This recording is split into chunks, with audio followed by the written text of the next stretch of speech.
आखिरकार 1 जून को लोकसभा का 7वें चरण का अंतिम चुनाव हो गया और उसके बाद लगातार टीवी चैनलों पर एग्जिट पोल के नतीजे फ्लैश करने लगे।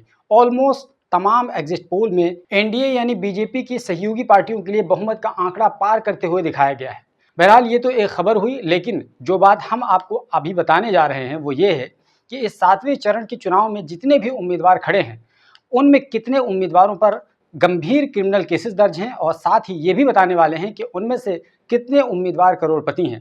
तो दरअसल एसोसिएशन फॉर डेमोक्रेटिक रिफॉर्म्स यानी एडीआर और नेशनल इलेक्शन वॉच की रिपोर्ट सामने आई है और इसकी रिपोर्ट के आंकड़ों के अनुसार 7वें चरण में 57 सीटों के लिए कुल 904 उम्मीदवार अपनी किस्मत आजमा रहे हैं और उन 904 उम्मीदवारों में से 199 उम्मीदवारों के खिलाफ क्रिमिनल केसेस दर्ज हैं, जैसे कि हत्या, रेप, दंगा भड़काने जैसे संगीन आरोप में केसेस दर्ज हैं।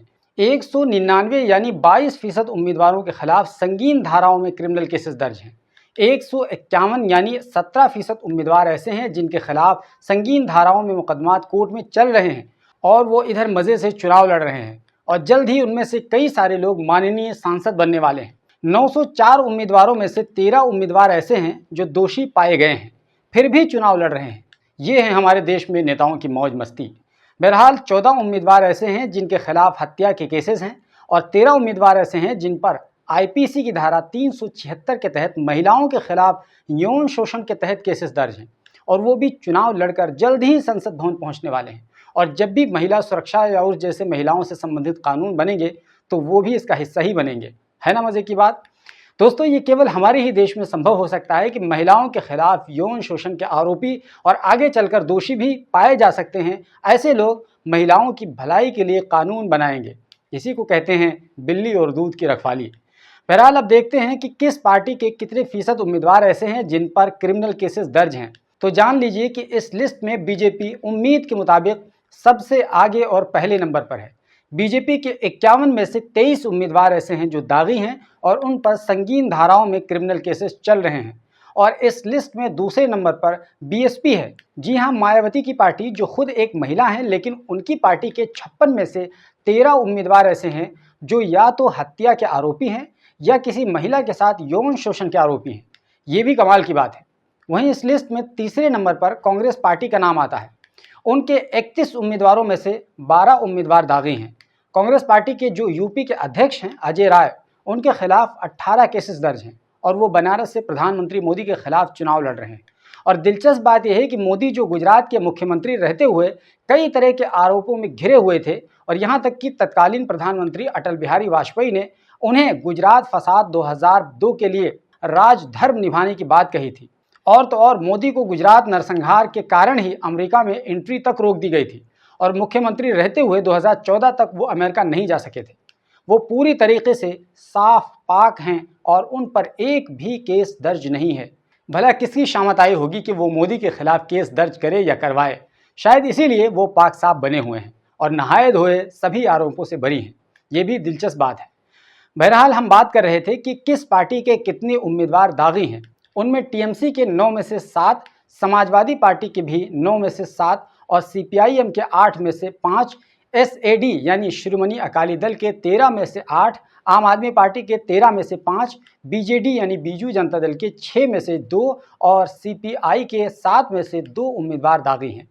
लेकिन ये सभी लोग धड़ल्ले से चुनाव लड़ रहे हैं और सांसद बनकर जल्द ही हमारे और आपके गर्दनों पर सवार भी होने वाले हैं। अब आइए देखते हैं ये उम्मीदवार कितने पढ़े लिखे हैं। तो कुल 904 उम्मीदवारों में से 24 उम्मीदवार ऐसे हैं जो बिल्कुल अंगूठा टेक हैं, आप उसको कह सकते हैं झोला छाप हैं, और 26 उम्मीदवार थोड़ा बहुत कुछ पढ़े लिखे हैं। वहीं 402 उम्मीदवार ऐसे हैं जो या तो 5वीं यानी यूँ कह लीजिए 5वीं से 12वीं क्लास तक पढ़े हुए हैं और 430 उम्मीदवार ग्रेजुएशन या उससे ऊपर की तालीम हासिल की है उन्होंने। 20 उम्मीदवार ऐसे हैं जो केवल डिप्लोमा होल्डर हैं। 2 उम्मीदवार ऐसे हैं जिन्होंने अपनी डिटेल ही नहीं मुहैया कराई है, फिर भी वो चुनावी मैदान में हैं। ये भी किसी चमत्कार से कम नहीं है। दोस्तों, आपकी जानकारी के लिए ये बताते चलें कि सारे नेता और पॉलिटिकल पार्टी महिला सशक्तिकरण की बात खूब करती हैं, लेकिन जब टिकट देने की बात आती है तब महिला का माँ बहुत मुश्किल से बोल पाते हैं। इसीलिए 904 उम्मीदवारों में केवल 95 महिला उम्मीदवार हैं, जो फीसद के एतबार से केवल 11% बनती है। अब आइए देखते हैं कि कितने उम्मीदवार करोड़पति हैं। तो इस सिलसिले में एडीआर जो कि आंकड़ा दे रहा है, उसके अनुसार 7वें चरण के 904 उम्मीदवारों में से 299 यानी 33% उम्मीदवार करोड़पति हैं। शिरोमणि अकाली दल के 13 में से 13, आम आदमी पार्टी के 13 में से 13, समाजवादी पार्टी के 9 में से 9 और बीजेडी यानी बीजू जनता दल के 6 में से 6 यानी इन सभी पार्टियों के 100% उम्मीदवार करोड़पति हैं। दिलचस्प बात यह है कि आम आदमी पार्टी जो खुद को आम आदमी से सीधे कनेक्ट करती है, उसके भी उम्मीदवार 100% करोड़पति हैं। मैं 7वें और आखिरी चरण का ये पूरा डाटा दे रहा हूँ। बहरहाल कांग्रेस के 31 में से 30 यानी 97%, CPIM 8 में से 4 यानी 50% और BSP 56 में से 22 यानी 39% उम्मीदवार उसके करोड़पति हैं। यहाँ BSP का आंकड़ा थोड़ा चौंका रहा है क्योंकि अधिकतर उम्मीदवार करोड़पति नहीं हैं। तो फिर टिकट के लिए जो बात कही जाती है कि BSP में करोड़ों रुपए लेकर मायावती टिकट देती हैं, उस दावे की यहाँ पर कम से कम हवा निकलती नजर आ रही है।